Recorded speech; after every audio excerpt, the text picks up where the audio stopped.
Hola, yo soy Sara Guayato Y yo soy G. Reyes. y esto es, Sense Maya. bueno, hoy les queremos platicar de otro cuento de este libro del Llano en Llamas que se llama Macario. Macario, excelente cuento, como ya lo hemos platicado, es otra de esas perfecciones que son extraordinarias de la literatura mexicana. Pues Macario es como, en ese tiempo, pues se valoraba como algo cierto. Ahora, pues nos podemos dar cuenta y es un buen recordatorio de lo que ha sido la evolución humana en cuanto a las enfermedades que se tienen. Pues en Macario, pues vemos a un niño que está enfermito. Sin embargo, por la época, pues no había tanto desarrollo en cuestión de estudios y pues es un niño que está visto como un niño malo, un niño raro, que Sí, lleva justo. el infierno en sí. Sí, justo que se supone que tiene como al demonio dentro, ¿no? Que es como se decía hace mucho tiempo. Entonces, qué bueno que mencionas este tema que sirve para darnos cuenta cómo hemos evolucionado como sociedad, de que sabemos que ese no es el caso, que no es por eso. Y entonces, no justo que igual entra esto de la tecnología, de cómo hemos evolucionado en, tanto en medicina como en esta manera, ¿no? De relacionarnos y saber cuándo, o sea, no es eso. Entonces, igual, bueno, este cuento se trata justo de Macario, que vive con su madrina, y Felipa, que es la persona que los ayuda en la casa, y de cómo él está como cegado por Felipa, pero obedece 100% las órdenes que le da su madrina. Y bueno, una de las pistas que tenemos es que Macario, suelen decir que ahorcaba a las personas y por eso le ataban las manos siempre, ¿no? Que iban a la iglesia y también que solía pegarse en la cabeza, o sea, sin razón alguna. Sí, él no salía de su casa. Y digo, este relato es un relato que él, un niño enfermito, nos platica.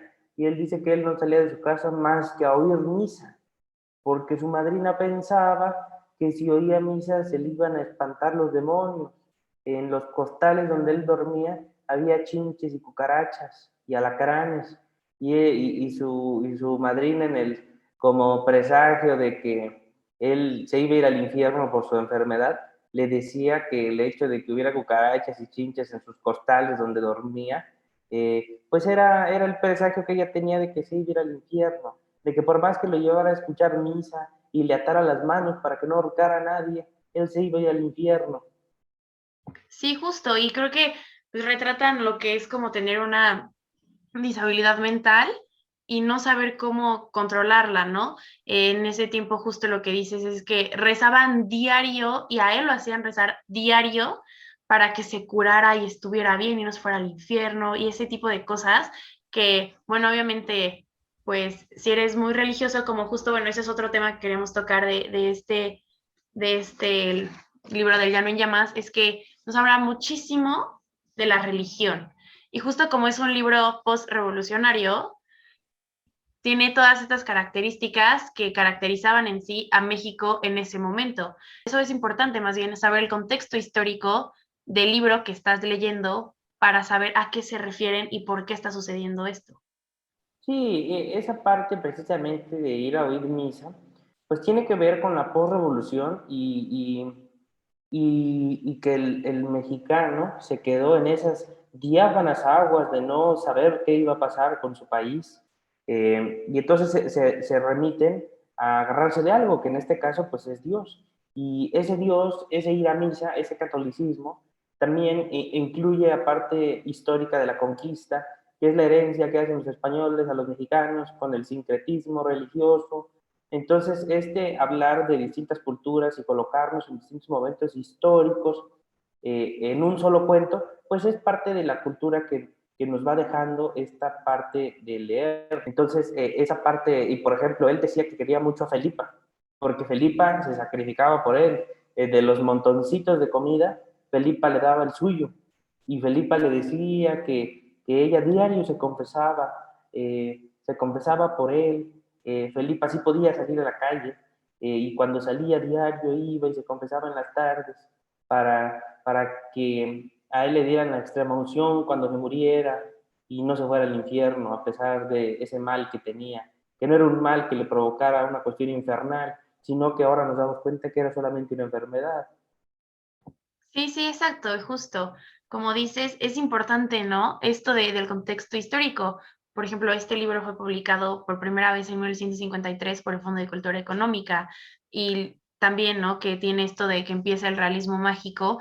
Entonces es importante saber dónde estás parado y cuáles son las como pistas que te dan para saber justo qué sucede en ese momento. Y Macario es un buen libro para comenzar con estos 17 cuentos que tiene el libro para saber cómo es que se van desarrollando un poco más las historias.